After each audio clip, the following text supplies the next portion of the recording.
facing the police every single day.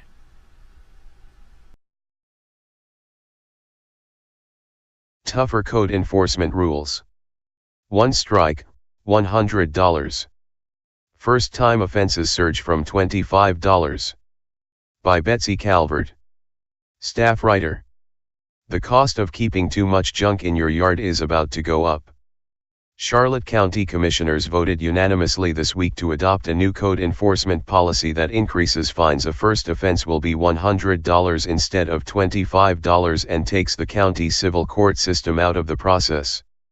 Those accused of code violations will now appeal to the county magistrate, who holds hearings once a month in the county hearing room on Murdoch Circle. The long-standing system had alleged violators appealing their cases in civil court, which was time-consuming, zoning official Sean Cullinan told commissioners at the public hearing. Fines for the first and second offenses went up, but not the high end, which remains at $500 for the third and subsequent offenses. Fines for the second offense are now $250, up from $100. In another change, code enforcement officers can impose a fee without issuing a warning, but they have the discretion to offer a warning in obvious cases where property owners were uninformed, Cullinan said. We typically wouldn't cite the residential property owners unless it's a second or third offense, he said, adding. Business owners are typically held to a higher standard. The county has not updated its fines since the 1990s, Cullinan said. The new fines will hopefully cut back on businesses, such as tree trimmers, that saw a $25 fine as the cost of doing business. Once word gets out, we think the violations will lessen. Code violation complaints arrive daily, Cullinan told The Sun. So far this year, there have been 3,800 code cases and 600 complaints about uncut grass. The county employs 13 certified code officers and 3 administrative staff to handle violations. The most common complaint, Cullinan said, is for junk-like conditions. Commissioner Stephen R.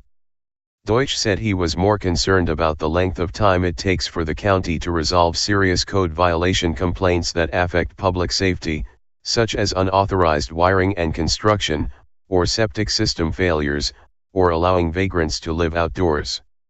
For more serious complaints, Cullinan said, the county would rely on other enforcement procedures, such as for unsafe building standards or improper contractor licensing.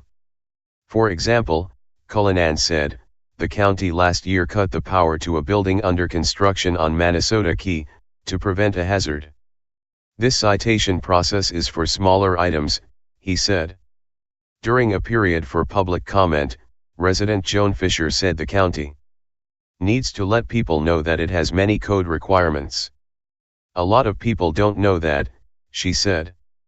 They go out and trim a tree, or somebody stops and says, let me trim your tree, and they let them. Another resident, David Kesselring, told commissioners fining citizens for code violations is itself a violation of the Constitution and an infringement of property rights. I'd agree with you, David, Deutsch said, in a perfect world. But unfortunately, we don't have a perfect world. Commissioner Joe Tizio said he receives far more complaints from people demanding that the county step up its code enforcement, rather than from people objecting to a fine. Email, ecalvert@sun-herald.com.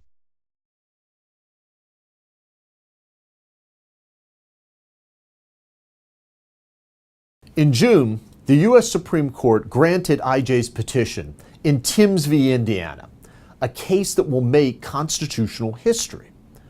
Tomorrow, we will present argument before the justices. Today, I want to talk with you about this case and its role in IJ's property rights litigation. IJ filed our petition on behalf of Tyson Timms.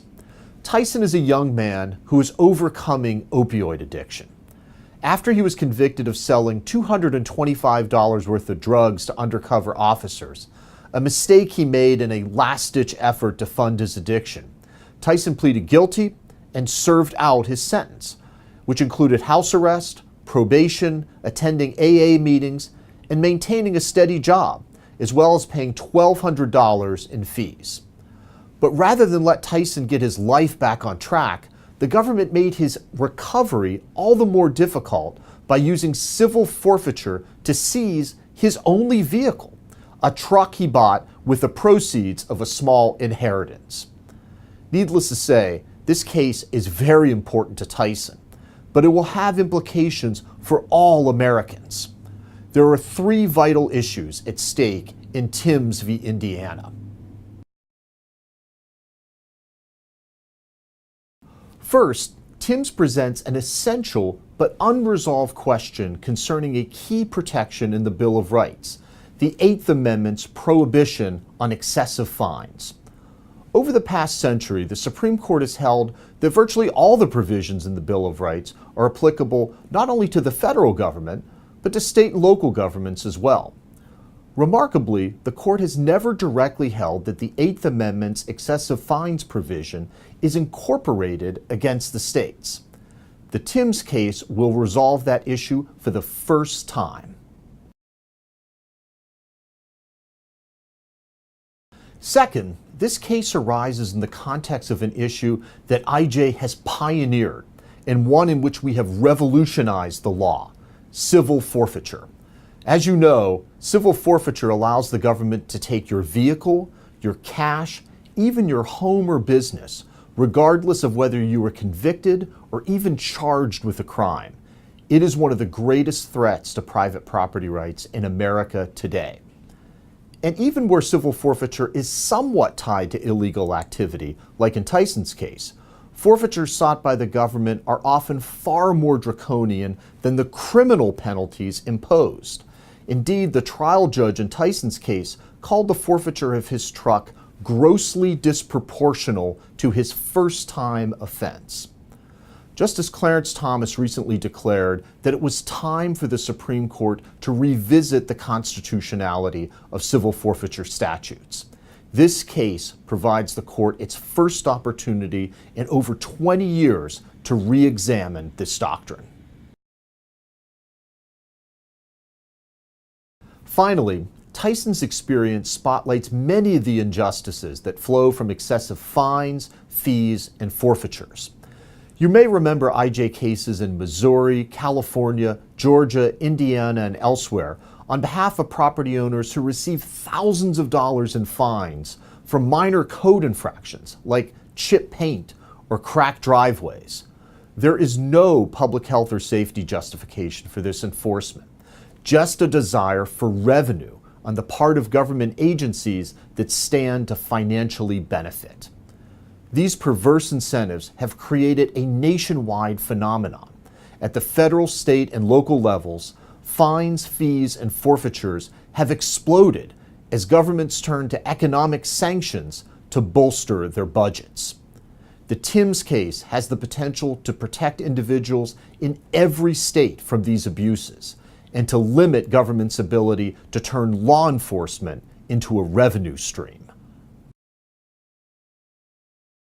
For all these reasons, IJ knew that we had to take and win Tyson's case. As you reflect on the case and its potential impact, it is important to recognize that IJ did not just seize this opportunity, we created it. This moment at the Supreme Court is the result of the foundation IJ built on the dozens of cases we litigated on these issues, the path-breaking strategic research we produced, the legislative solutions we developed, and the scorching exposés we secured in the nation's most influential media outlets. And this case, in turn, will be a building block to still further victories in the defense of vital constitutional rights. On behalf of the Institute for Justice and the courageous clients we represent, thank you for making it possible. The Institute for Justice. The National Law Firm for Liberty. Hey Sheriff County, this is Sheriff County COPWATCH. I am using any video here with under fair use if you have criticism, reporting, teaching, etc. And please donate. I do not make money from YouTube, and there are different ways to donate in the video links. Thanks.